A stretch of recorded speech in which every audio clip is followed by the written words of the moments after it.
Okay, welcome to berrijam. Today is about how to set your camera settings so that you can use your large panel TV as your backdrop.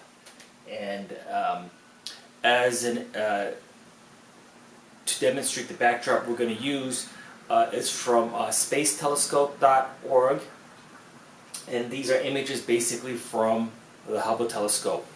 And the reason why we're using Hubble Telescope is it's an inspiring point to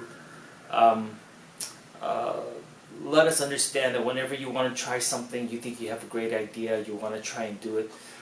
Sometimes it doesn't work the first time you do it. In their case, when they first launched the Hubble Telescope and they put the space telescope into orbit, they realized that it had a serious flaw in the main mirror, and the main mirror was basically out of focus. So it was a huge embarrassment, but still it was an incredible accomplishment to build a telescope and launch it into outer space and have it floating above the Earth's atmosphere. So they fixed the problem. Took them about 3 years. They sent another space shuttle to put basically another lens to help compensate for the autofocus. And to let you know that that error that they made was basically at the outer rim of the mirror was off by 2 micrometers, and that was the serious flaw that caused all their problems. So that's how incredibly specific and detailed and precise the mirror had to be made.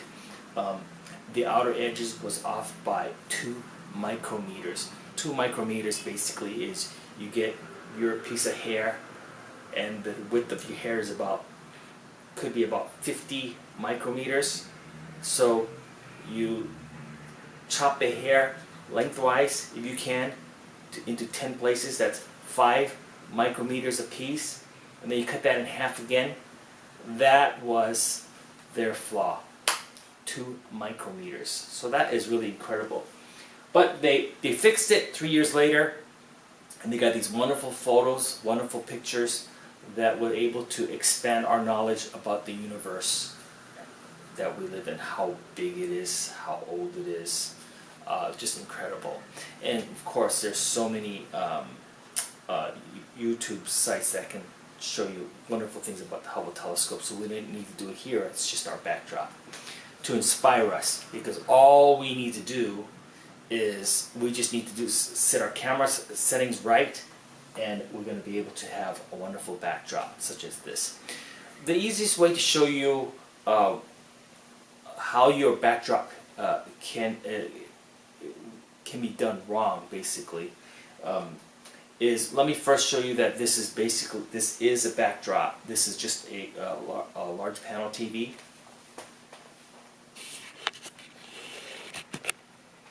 So as you can see, this is a large panel TV, and here's my cat. I don't know if you can see my cat here.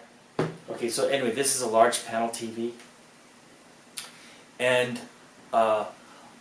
the best way to show you how to do this, and the reason why it's important to show you how it can be done, is if it can be done, basically, the chances are you may have a large panel TV in your home, your living room, your parents' home. You can use that as your backdrop, and all of a sudden you have basically a virtual studio, because it's just yourself talking with a nice backdrop. So how wonderful is that? How much possibility is that? You don't need to do the green screen post-production kind of thing, which just takes a little bit more work. So let's move quickly. So the best way to show you how to do this, the easiest way, is to first show you how it's done wrong. When you first try to use your TV as a backdrop, it will look like basically like this. I'll show you. First, your TV will be focused. You can see the Mori problem. Your shutter speed will be off.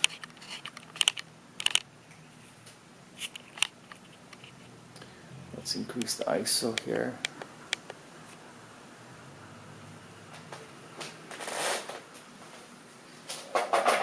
Lights here.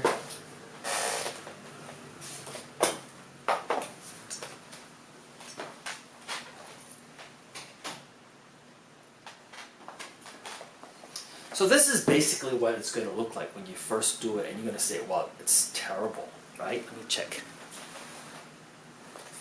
Yeah, it's terrible. Okay. The first thing you will notice more than anything else is the flickering. So let's get rid of the main problems one at a time, and you basically three or four main items, actually two main items, and most of your problems are solved. So the flickering is because you have to set your camera to manual settings. Okay. The reason why is because your shutter speed is a different speed as the refresh of your screen. In this case, this is an old 5-year-old TV. This refresh screen is 60 Hertz. And in the camera, it's usually when you first start shooting it, it'll set you like a shutter speed of something like, say, 200. So the different numbers, basically when they conflict, then you'll see this blinking. Okay, do you see this blinking? That's what's caused shuddering. So let's take care of this first, okay? Because this is what bothers people the most, the shutter speed. All you do is bring your shutter speed down and watch the flickering disappear. So let's go down from 400 to 300, 250, 160, 125, 80, and 60. Problem one solved, shutter speed. Problem number two, if you notice, the TV, basically, you got this mesh-like problem. Okay, problem number two is focus. Your camera is constantly trying to focus on the back. And so you need to turn off, once again, manual setting, turn off the autofocus, continuous focus. Make sure you're able to figure out how to focus here, about a foot to a foot and a half in front of the TV. Okay, if you're too close to the TV, then it won't be able to make the distinguish between the length. And the other thing is basically you may have issue with your f-stop. The more your f-stop, the higher the number. In other words, the more it's fixed focus, then you're going to have this screen-like effect. The lower your f-stop, let's go back to here.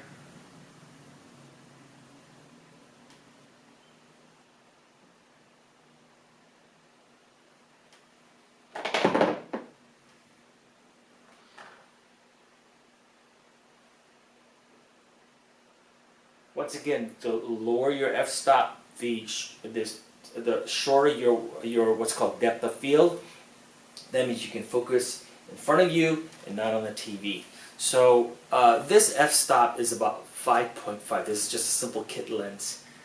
So you could get other cameras with f-stop going down to 2, and you'll be able to deal better with this situation. But in any case, this is a simple kit lens, and the f-stop is about, since I zoomed in about 3x, so the f-stop is about 5 point something.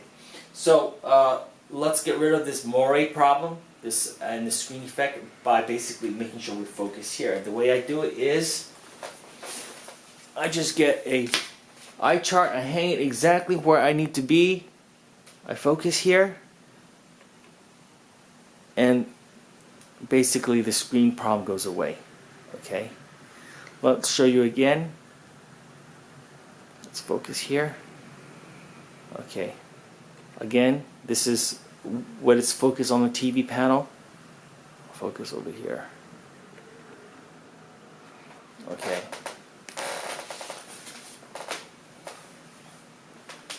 Now the lighting, if you notice, the lighting basically is glaring because you want to have two sets of light. You can just use your desktop lamp, any kind of lamp. and as close as possible. But if it's too much at an angle, you're going to get the reflection. So to compromise, you've got to set the lights a little bit off. They're at about 45-degree angles. You got to set them off. These are the kind of lights I'm using. Okay, you can get these at Amazon. A pair for about $50, including the lamp, the hood, and the stand. So let's move that aside here. Aside here. Okay, so basically, the glare is removed. Let me turn off the ceiling light.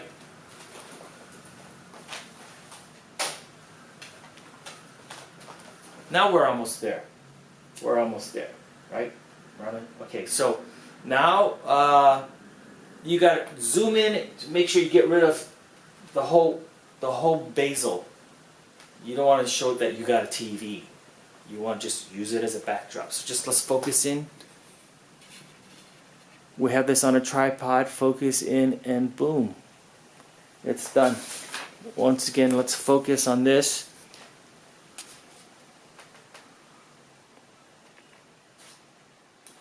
Okay, then I also need to bring my ISO down a bit.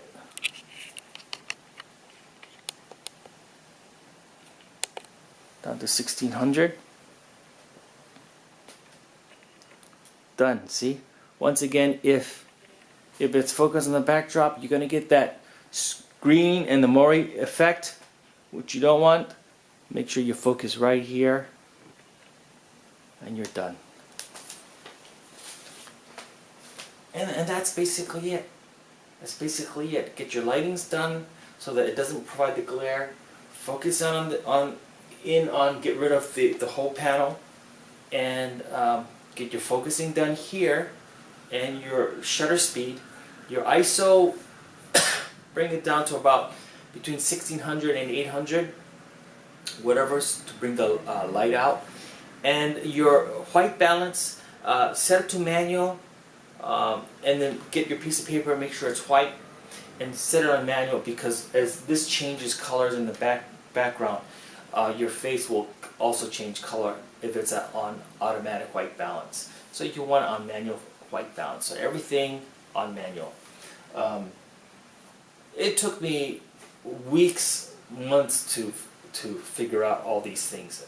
It's just, but once it's figured out, and I want to pass it on to you, it'll take you minutes to understand. Shutter speed, focus. That's it. Everything else will be obvious. If you see the glares, you got to move the lights to an angle so that the glare doesn't show up.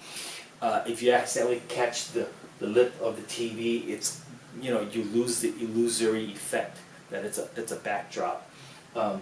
So you have to make sure that the camera is zoomed in so that the TV borders are out of the way.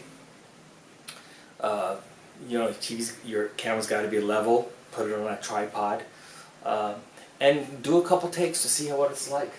Where you stand, you can be too tall or too low. Those things will be figured out on the first few takes, but primarily shutter speed and focus, and most of your problems are solved. So with that, our next vlog, we want to show you, if you can use your TV as your backdrop, the world's sky's the limit. Anything you load on your TV, you can run. And I'm going to show you my 5 favorite places to go where you can run these wonderful backdrops that provide a lot of resource and material for you to use. And then you got your own virtual studio in your own home. And then you can start doing your own vlog, posting, and so forth. You don't have to worry about how messy your room is or your office is and so forth. And you can have interview the people, and many things are possible. So this is just an idea I want to pass on to you, and see if you could make it work for your vlog. Now, as far as doing your vlog, first time you do your vlog, you will find yourself awkward, and you won't like the way you sound. You may not like the way you look. It's, I think, something that everybody experiences, so it's just something you have to get over. It's like hearing your voice for the first time on a recording, and it just, you wonder, is that what I really sound like? That's the same thing when you do your first vlog takes, and just be aware that it's something just to get over with and get used to. Alright, so I'm not sure anybody liked themselves the first time they vlogged. Anyway, so with that, this is the vlog of how to do your vlog with TV as a backdrop and using the Hubble images as an example and an inspiring point. Next time you want to try to do something and it fails, there's a misstep, think of Hubble Telescope. Berrijam here. Be yourself, be different, be jamming.